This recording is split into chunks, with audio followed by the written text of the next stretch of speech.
Hi guys, Hello, people. I am Megha I am Anurag. and this is Poems with Friends where we read a Audio edition. audio edition. Yes, where we read a poem and try to feel something. तो हमें लगा कि हमारी शक्ल देख के क्या ही करोगे आप, तो हमने सोचा ऑडियो एडिशन बनाते हैं. Also we are physically at different locations, so it's better for us. And we will be at different locations for a while, people. So yes. don't lose hope. We'll continue this. हाँ, हम अनुराग के बिल्लियों की video डाल देंगे background में.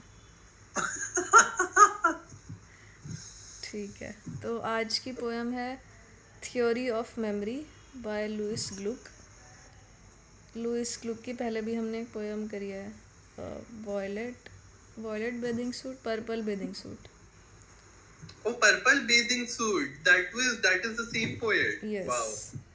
That's actually. one of my favorite poems, by the way. I want to tell the audience here. So I have recommended that poem after you showed it to me on the podcast to so many people, and everyone relate to it so much.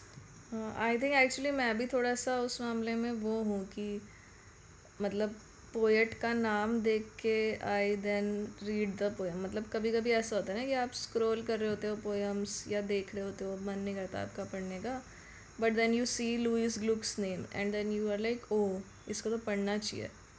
तो इस वाली poem के साथ भी यही हुआ था. मतलब मैंने देखा theory of memory by Louise Gluck, मैंने कहा oh let's read it and it of course turned out to be amazing. तो ठीक है, पढ़ते हैं.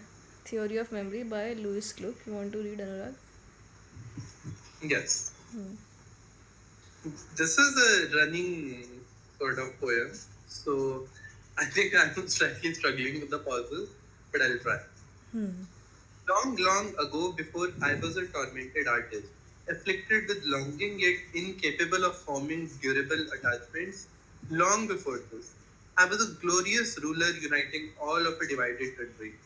So I was told by the fortune teller who examined my palm. Great things, she said, are ahead of you, or perhaps behind you. It is difficult to be sure. And yet, she added, what is the difference? Right now, you are a child holding hands to the fortune teller. All the rest is hypothesis and dream. सही. Such a ठीक. good. I will read one more time अपने absorb करने के लिए. तो theory of memory. Long long ago, before I was a tormented artist afflicted with longing yet incapable of forming durable attachments, long before this, I was a glorious ruler, uniting all of a divided country. So I was told by the fortune teller who examined my palm. Great things, she said, are ahead of you, or perhaps behind you. It is difficult to be sure. And yet, she added, what is the difference? Right now, you are a child holding hands with a fortune teller. All the rest is hypothesis and dream. काफ़ी interesting. मतलब as you said this is like a prose poem and I think purists might say कि यार ये तो poem नहीं है, but I am very much of the opinion कि poem doesn't have to be like a sonnet और structured और rhymed. कोई भी ऐसी चीज़ जो ब्यूटिफुली लिखी है एंड सक्सेंटली लिखी है, I think that evokes some emotion, you can call it a poem. I agree. I think similarly, ke things which are not poem can have poetic quality. As in, this is a poem, right? Right right. जैसे बोलते हैं ना कि उसने poetic pros लिखा है, उस author ने, ऐसा बोलते हैं. तो वो भी तो बोलते ही हैं. अब वो तो एक कहने की बात हो गई कि अरे इसको पोएम बोल देते हैं, इसको प्रोज बोल देते हैं, इसको डायलॉग बोल देते हैं. जैसे हम उस दिन बात कर रहे थे, पता नहीं तुझसे मैं बोल रही थी नहीं बोल रही थी कि डॉक्यूमेंट्री है ये तो, पर डॉक्यूमेंट्री भी तो मूवी ही हुई ना. किसी भी चीज़ को तुम कुछ अलग से एक नाम दे दो, बट एक्चुअली तो वो वही है. ठीक है, digression. But coming back to theory of memory, तो the poem is titled Get into theory. one more digression. Ki I really like that, like it's standard that I read the poem and then you read the poem, and then you added one comment in between ki I'll read it again to absorb it myself. But I realized that when you read it, aloud and I am reading the poem silently with you, that is when I also absorb the most. When I हाँ. read it, I don't absorb it. It's the opposite. Oh interesting interesting. सबका अपना अपना तरीका होता है ना. Your nice observation. I think ये भी इम्पोर्टेंट है ना, वरना मतलब आई थिंक पोएम्स जनरली लोग इसलिए ही नहीं पढ़ते हैं क्योंकि they don't know how to enjoy it. उन्हें लगता है कि अरे मुझे तो कुछ फील ही नहीं हुआ. बट वही, you have to observe, you have to sit with it. 4 बार पढ़ो या किसी और को पढ़ते हुए सुनो तो मे बी हिट हो. वैसा हो सकता है ना. Anyway, jumping back to it, I agree with you, but yeah, not right. concentration. ठीक है.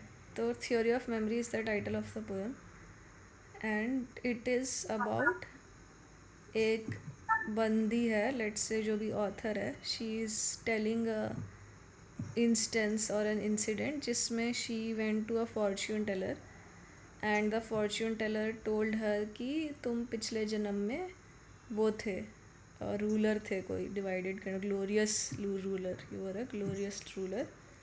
और फिर फॉर्च्यून टेलर बोलती है कि ग्रेट थिंग्स होने वाली हैं, या तो तुम्हारे साथ हो चुकी हैं या होने वाली हैं, आर अहेड ऑफ यू और बिहाइंड यू. और क्या ही डिफरेंस है. अभी तो तुम एक चाइल्ड हो holding hands with fortune teller, everything else is hypothesis and dream. मतलब amazing part is that so much has happened in this short while. इतना सब कुछ हो गया है, इतनी सारी फिलोसफिकल कमेंट्री हो गई है उसमें. उसमें एक मैजिक की फीलिंग क्रिएट हो गई है. उसमें एक मेमोरी के ऊपर एक कमेंट्री हो गई है, मतलब मेटाफिजिकल टाइप की कमेंट्री हो गई है कि what is ahead you, what is behind you का डिफरेंस ही क्या है. और उसमें तुम्हें इतना क्लियरली ऑथर का एक कैरेक्टर मिलता है कि वो बताता है कि बिफोर, बता दिया, before I was a tormented artist, I was this. अभी करंट कैरेक्टर भी बता रही हो, तो it is such a clear picture. और इतनी सारी चीज़ें हो गई है लिटरली 5 लाइन में. I also love it. I agree. Kid, so much.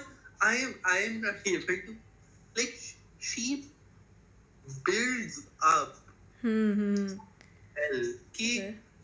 what I really liked here is कि उस कि यहाँ पे there is no present. That's the fact कि Oh wow. time is such a variable thing in this poem. कि वो जो कहानी बता रही है, कहानी की technically she is talking about fortune teller का मोमेंट, उसमें कि पास्ट क्या है, फ्यूचर क्या है, क्या पता, etcetera. But the whole thing itself is a memory. I was like, oh my god, this is like too much. Oh, I yes. Can not interpret this poem properly इतनी अजीब सी twist की वजह से. That is an amazing point actually, what you said कि no present exists in this poem. What a great point. कि जब ये बता भी रही है, वो पोएट ने जो पोएम लिखी है उसको भी एक मेमोरी की तरह लिखा है कि उसने स्टार्ट ही ऐसे किया, long long ago before I was a tormented artist, I was a ruler so I was told. तो एक्चुअली प्रेजेंट कुछ है ही नहीं, मतलब ये. और वही जो टाइम की कन्फ्यूजन है, that is, I think let's discuss that first because that seems to be the one thing which the poet also wanted to emphasize the most, क्योंकि उसने पोएम का नाम लिखा थ्योरी ऑफ मेमोरी, राइट. तो I think time और memory is the one thing that she wanted to discuss the most. So one of the beautiful lines of course is great things she said. तो fortune teller ने उसको बोला, great things are ahead of you or behind you or perhaps behind you, it is difficult to be sure. And yet she added, what is the difference? Oh my god, this is so funny. It is difficult to be sure.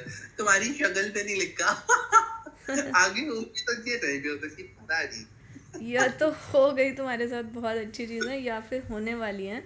मतलब कितना बढ़िया एक philosophical सा point है. मतलब उसने इतने magical तरीके से उसको बोला कि फॉर्च्यून टेलर ने मुझे ऐसा बोला. और मतलब सोचो वो फॉर्च्यून टेलर है, वो तो फॉर्च्यून ही बताती है लोगों का.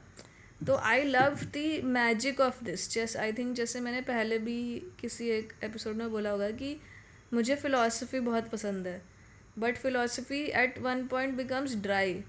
मतलब तुम वो बोल सकते हो कि हाँ there is no such thing as time something something, but वो बहुत ड्राई सी चीज़ हो जाती है कि हाँ तुमने बोल दिया बट ठीक है, वो तुम्हें फील नहीं हुआ.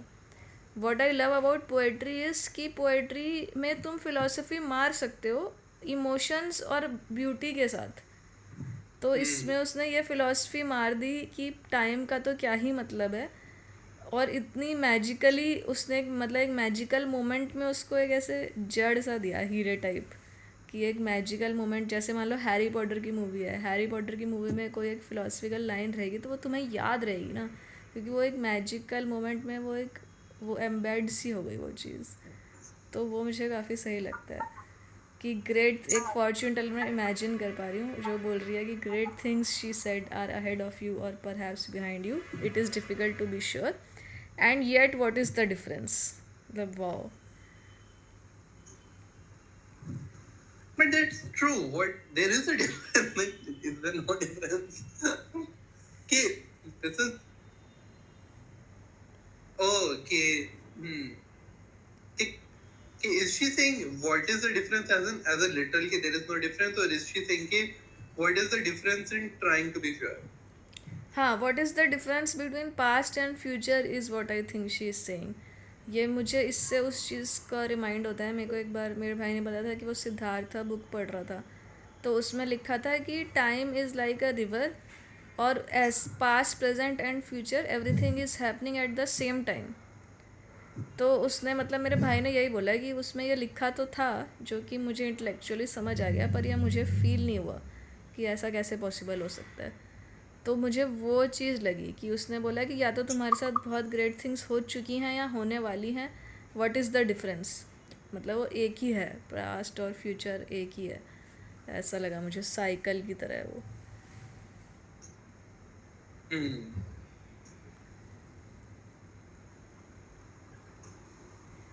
और I हाँ, think एक्चुअली कमिंग बैक, हाँ बोलो। no. Coming back. Coming back to इसके बाद वाली भी जो लाइन है ना, कि उसने जो बोला and yet she added what is the difference, कि right now you are a child holding hands with a fortune teller और the rest is hypothesis and dream. कि जो उसने राइट नाउ पे फोकस किया, ये भी काफ़ी जनरल फिलॉसफी होती है ना कि present is the only truth. ये आजकल एक्चुअली मैं खुद को रिपीट कर रही हूँ, ये पता नहीं मैंने कहीं से पढ़ लिया या मेरे दिमाग में अपीयर हो गई है ये लाइन अपने आप ही, क्योंकि हमारा माइंड जो होता है वो हमेशा फ्यूचर और पास्ट में जाता रहता है ना, जब हम स्ट्रेस आउट होते हैं या फियर में होते हैं तो। बट एक्चुअली तो present is the only truth, कि प्रेजेंट जो है वो तो physically tangibly that is the only truth ना। जो तुम फ्यूचर और पास्ट है वो तो तुम्हारा माइंड की मेडअप चीज़ है बेसिकली। तो वो मुझे बहुत सही पॉइंट लगा जो फॉर्च्यून टेलर फिलोसफिकल हो गई, कि उसने बोला कि या तो आगे हो गई हैं तुम्हारे साथ ग्रेट चीज़ें या होने वाली हैं, क्या ही फ़र्क पड़ता है, what is the difference. Right now is important, right now you are this is what we know for sure, कि this is what is tangible, this is what is real. एक present is the only reality, all the rest is hypothesis and dream. Oh my god, this is such a philosophical poem. I'm just like, okay, she is picking apart okay, the philosophy of time. Then she's also attributing characteristics that are supposed to be for the past and for the future, and attributing them to both. Okay, because it says what is the difference? She is saying usually hypothesis is something that we do not know. So ideally, hypothesis is supposed to be the future. Dream something usually can be past and future depending on connotation. But she's, मतलब, I really like the idea of past also being a hypothesis. Right right right, past exactly, past भी hypothesis हो सकता है कि basically अगर हमें ज़मीन में गड़ी हुई बोन्स मिली डायनासोर की, हमने उसके बेसिस पे एक हाइपोथेसिस बना दी ना कि ऐसा डायनासोर था, ऐसा हुआ था, फिर ऐसा हुआ था, फिर वैसा हुआ था। तो देखा जाए तो पास्ट एक पूरी हाइपोथेसिस ही हो सकता है। हो सकता है कि पास्ट में एक्चुअली एलियंस आए हों और एलियंस ने ये सब फॉसिल्स हर जगह जा जाके डाल दिए हों, and there is no such thing as जो भी एवोल्यूशन हम सोच रहे हैं। हमने तो हाइपोथेसिस बना ली बस, पत्थर मतलब फॉसिल निकाल निकाल के। I think I really actually I attribute it to something much closer to the poet's life. I Sure. thought I interpreted it as the poet having hypothesis about her own life. Okay, in a very meta sense, the theory that she's recalling is all hypothesis. Right, वो Okay, भी हो सकता this है। is what I remember. Like, because this has happened in the past where me and my sister are discussing something from our childhood, and we attribute widely different emotions and what happened to it. And then we discuss. We are like, oh, what happened? क्या हुआ था? और हम बैठ के उसको figure out कर रहे होते हैं कि अपनी ही लाइफ हमारे लिए एक पजल सी बन जाती है. राइट. हम वही सही कह रहे हैं तू. At a very personal level हम सब अपनी लाइफ में एक हाइपोथेसाइज कर रहे हैं. मतलब मैं थोड़ा एक सुपर उस लेवल पे चली गई ह्यूमैनिटी के लेवल पे अभी कि पास्ट एक तरीके से हाइपोथेसिस हुई हो गई ना कि जब हमने कुछ भी फॉसिल्स थे कि तो हमने फिगर आउट किया कि ये पास्ट है. हमने हाइपोथेसाइज कर लिया कि ऐसा हुआ होगा पास्ट में. जैसे तू जब पर्सनल लेवल पे जैसे ट्रॉमा को देख रहा है तो वही तो ट्रॉमा को एज अ साइन मिला तुझे. फिर तूने हाइपोथेसाइज किया कि ओ मैं ऐसा इसलिए हूँ क्योंकि मेरे साथ ऐसा हुआ होगा.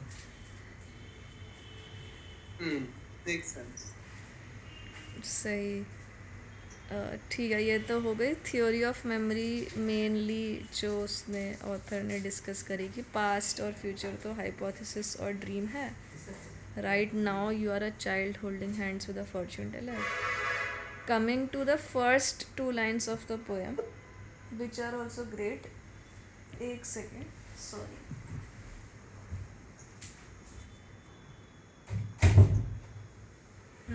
Coming to the first 2 lines of the poem. Long, long ago, before I was a tormented artist, afflicted with longing, yet incapable of forming durable attachments. Long before this, I was a glorious ruler. ये भी मुझे मतलब वही this is like setting up of character. Right.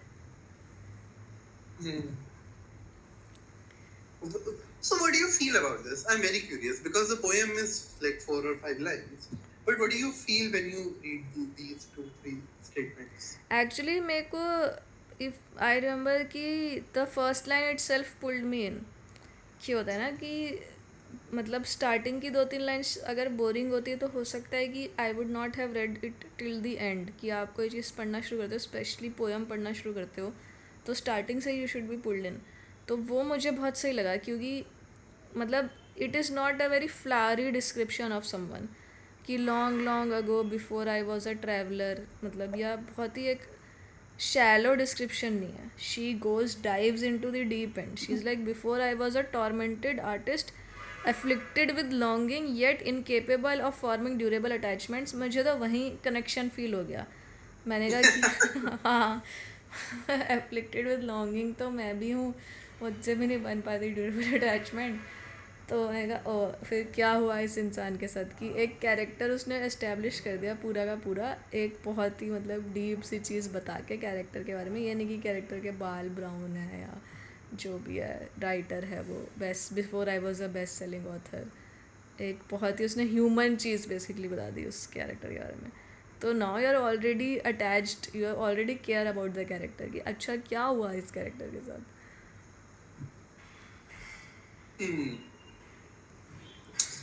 True. Okay, that's very interesting. What I really like is the double whiplash of the statement. First, she's a tormented artist with afflicted with longing and incapable, and then she's a glorious ruler, and then she's sitting at the fortune teller. I was like, oh my goodness. Right Just right. all over the place.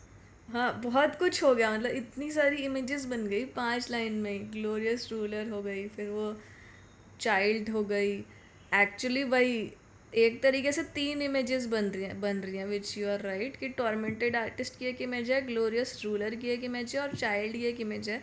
और basically fortune teller बोल रही है कि ये tormented artist glorious ruler तो सब hypothesis और dream है.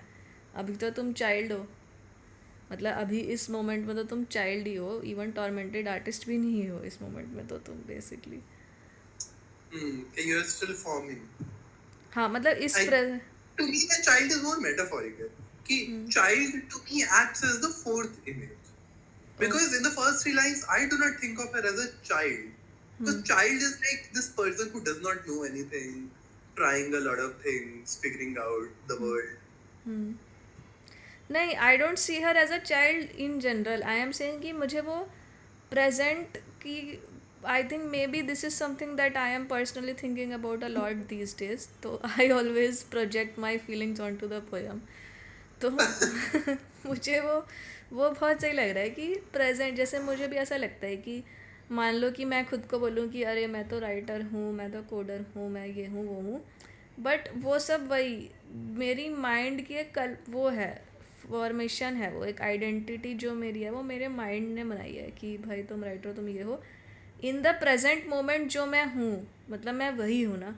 Let's say in the present moment मैं एक फ्रेंड हूँ, या let's say in the present moment I am a person who enjoys poetry, then I am just that. मतलब और कुछ मैं हूँ ही नहीं इस प्रेजेंट मोमेंट में। बाकी सब जो आइडेंटिटीज़ हैं उनसे मुझे प्रेजेंट मोमेंट में तो नहीं हूँ ना मैं वो सब। मतलब वो तो हम आइडेंटिटी अपनी एक अपने पास रखते हैं पकड़ के कि अरे ये मेरी आइडेंटिटी है, ये मेरी आइडेंटिटी है, और अब मुझे यही बने रहना है। बट ऐसा कुछ नहीं है। अगर प्रेजेंट मोमेंट में मैं जाके रोड पे डांस करने लग जाऊँ, तो प्रेजेंट मोमेंट में मैं सिर्फ वो बंदी हूँ जो रोड पे डांस कर रही है। मतलब किसको पता कि मैं कोडर हूँ या क्या हूँ, क्या नहीं हूँ। Oh my god, this is such a good point and we have read a poem about this. जिसमें पता नहीं वो डियर इन हेडलाइट का मर्डर कर देते हैं. ओ हाँ, जो उसमें भी आइडेंटिटी का क्राइसिस चल रहा था उस पोएट का. राइट राइट, यस यस, हाँ याद आ रहा है मुझे अब। और उसने बहुत Oh he my god, feelings. उसने वही वाले से उसने ड्राइव तरीके से बहुत बोल रखा था, रेन इज जस्ट रेन और ये सब।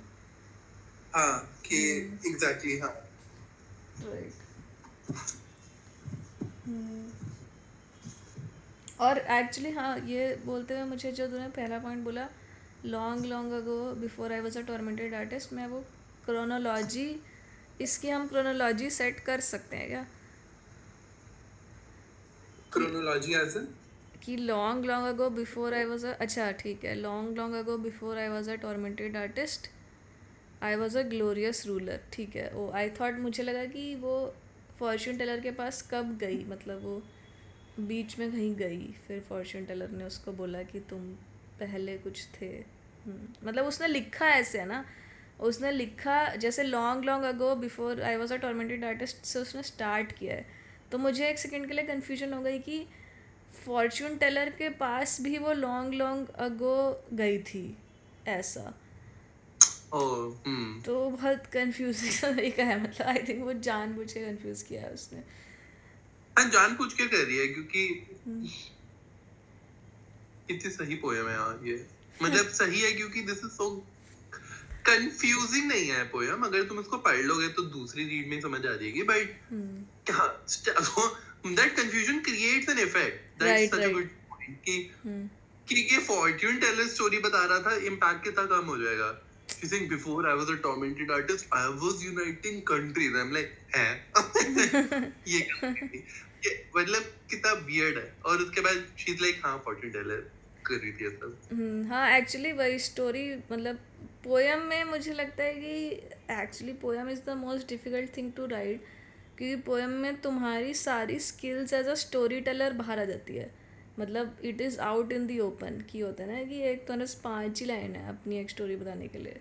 तो अब इसमें कितनी क्लियरली ये चीज़ बाहर आ रही है कि the order of telling things is so important. अगर मैं तेरे को कोई स्टोरी बता रही हूँ और मैं बोलूँ कि यार मैं ना फॉर्च्यून टेलर के पास गई थी और उसने मुझे ऐसा बोला, वर्सेस आई डू दिस, कि बहुत टाइम पहले जब मैं राइटर नहीं थी तो मैं एक ना वो थी रूलर की, मतलब फॉर्च्यून टेलर ने जो बोला उस लाइन को पहले बताया गया एज अ ट्रूथ, कि एज अ ट्रूथ बताया गया पहले उसे कि आई was a glorious ruler, I probably was a glorious ruler भी नहीं बोला गया, आई वॉज अ ग्लोरियस रूलर बोला गया। True, पहले उसको हाँ. एब्सोल्यूट ट्रूथ की तरफ से एस्टेब्लिश कर दिया और फिर बोल दिया कि oh so I was told by fortune teller, और फिर perhaps ahead of you, perhaps behind you, what is the difference. फिर उस लाइन को एकदम ही कचरे में डाल दिया गया कि पता नहीं, हो भी सकते हो नहीं भी हो सकते हो, क्या ही फ़र्क पड़ता है, अभी तो तुम ये हो ना, चाइल्ड हो ना। तो कितना इफेक्ट, मतलब कितना इमोशनल उसमें वो है, इमोशनल आर्क टाइप का है कि तुम एक लॉन्ग लॉन्ग अगो ऐसा था और मैं ग्लोरियस रूलर थी, तुम उसमें बिलीव कर लिया तुमने उसकी बात में कि वो ग्लोरियस रूलर थी। फिर एकदम से उसने तुमको बोला कि नहीं ये तो फॉर्च्यून टेलर ने बताया था और उसने ये भी बोला था कि क्या ही फ़र्क पड़ता है, blah blah, what does it make a difference. फिर फॉर्च्यून टेलर, फिर तुम सैड हो गए कि ओ नो क्या ही फ़र्क पड़ता है, व्हाट इज़ द डिफरेंस। और फिर उसने तुम्हें बोला कि right now you're a child holding, फिर उसने एक ऐसी लाइन सी मारी तुम्हें फिलोसफिकल सी, फिर तुम्हारी आंखों में ऐसे चमक आ गई कि ओ I really, the other, can I tell something good? We are not going through line by line through this poem, right? This is such a small poem. I think we understand it immediately. Right So what I really like about this thing is this, as you said, there is an absolute truth to what she's saying, and then it becomes very murky. For example, at first glance, this is a very simple poem telling about a fortune teller, and fortune tellers are notoriously vague because they do not know anything about you. They can tell, oh, this good thing happened, this bad thing happened, a lot of things can be, and this glorious, victorious ruler uniting all of a divided country is something that they will want to tell you because this is something you do want to listen. But you also remember this incident. That's the best part. After all these years, you are the one, like, as in, if I start to question, you are the one who is asking. Tons of people may have told you tons of things, but you want to remember, oh, I was a glorious ruler. Maybe in the past, but maybe in the future. Because you are holding on to the belief that you will do glorious things in the future. Okay, you are a tormented artist, but that is something that you are holding on to.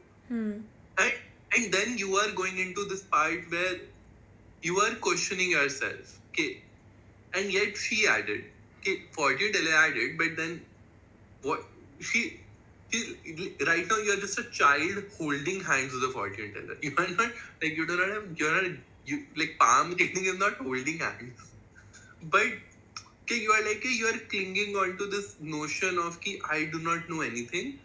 She may not actually be a child, but she feels like a child. Okay, please guide me. Please tell me something about what do I do, and the rest is hypothesis and dream. It's just the stark truth is tormented or not, glorious or not, you are a directionless person. Trying to figure out what to do. And written in such a way that connects with everyone. Everyone has been this person some part. हाँ 100%. I think ये point हमने miss कर दिया जो तूने correctly point out किया कि right now you are a child holding hands with a fortune teller is not a very मतलब लिटरल लाइन नहीं है वो कि तुम चाइल्ड हो, ऐसी लाइन नहीं है वो. इट इज़ लाइक कि तुम एकदम एक लॉस्ट इंसान हो जिसने एकदम फॉर्च्यून टेलर के पास आया है. वो तभी आते हैं ना लोग फॉर्च्यून टेलर के पास और बोलते हैं कि अरे हाँ मुझे बताओ कुछ, और वो बता रहा है और तुम उसको होल्ड ऑन टू भी कर रहे हो कि उसने क्या बताया. That is why you are narrating this story कि अरे फॉर्च्यून टेलर के पास में गई थी, उसने तो मुझे ये बताया. तो वो बहुत करेक्ट पॉइंट है कि वो जो थर्ड इमेज है that is also a very connect. मेरे को अब याद आ रहा है when I read it for the first time, तो मुझे उस इमेज से भी कनेक्ट हुआ था कि right now you are a child holding hands with a fortune teller. क्योंकि मैं भी कभी कभी बहुत जब लॉस्ट फील करने लगती हूँ तो मैं ऐसे ही रैंडम कुछ टैरो वीडियोस आती रहती है मेरी यूट्यूब फीड पे, वो भी देख लेती हूँ मैं, मतलब कुछ भी देख लेती हूँ. तो वो लगा मुझे कि हाँ वो वाली लाइन भी बहुत कनेक्टेड फील हुई कि right now you're a child holding hand with a fortune teller. तुम बस अपना फॉर्च्यून पूछना है हो, तुम लॉस्ट इंसान हो, तुम्हें नहीं पता है कुछ, और all the rest is hypothesis and dream. That is a very thing that people can everyone can connect to, that we are feel lost और फिर हम सोचते हैं कि हमें कोई बता दे आके.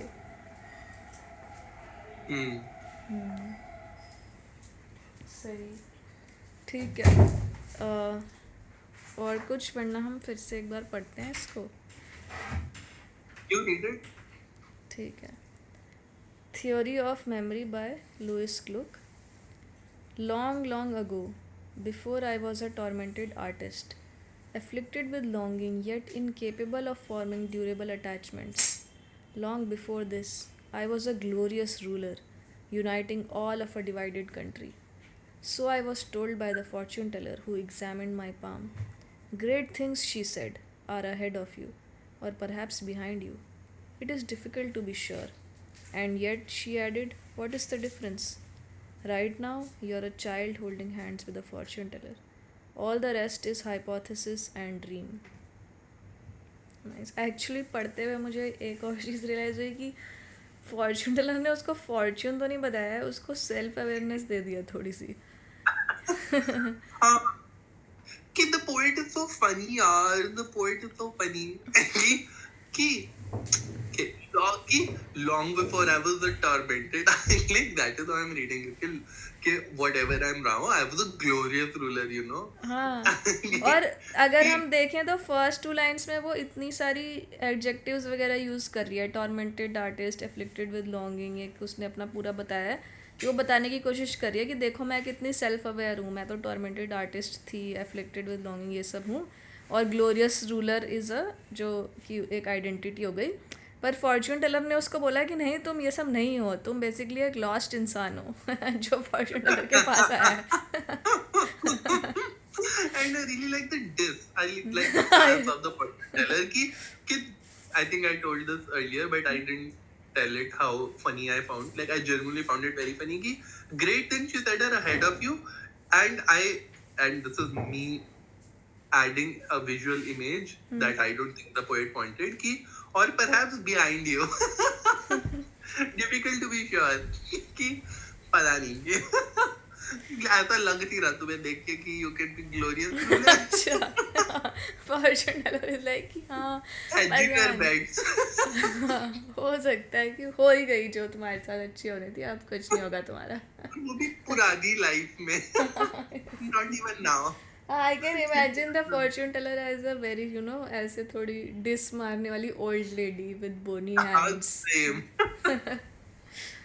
सही है।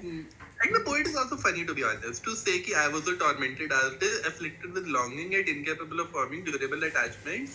Number one, the fact that I was a tormented artist is such a cliche. कि वो I am the tormented artist. कि afflicted with longing yet incapable of forming durable attachment is also self-diss.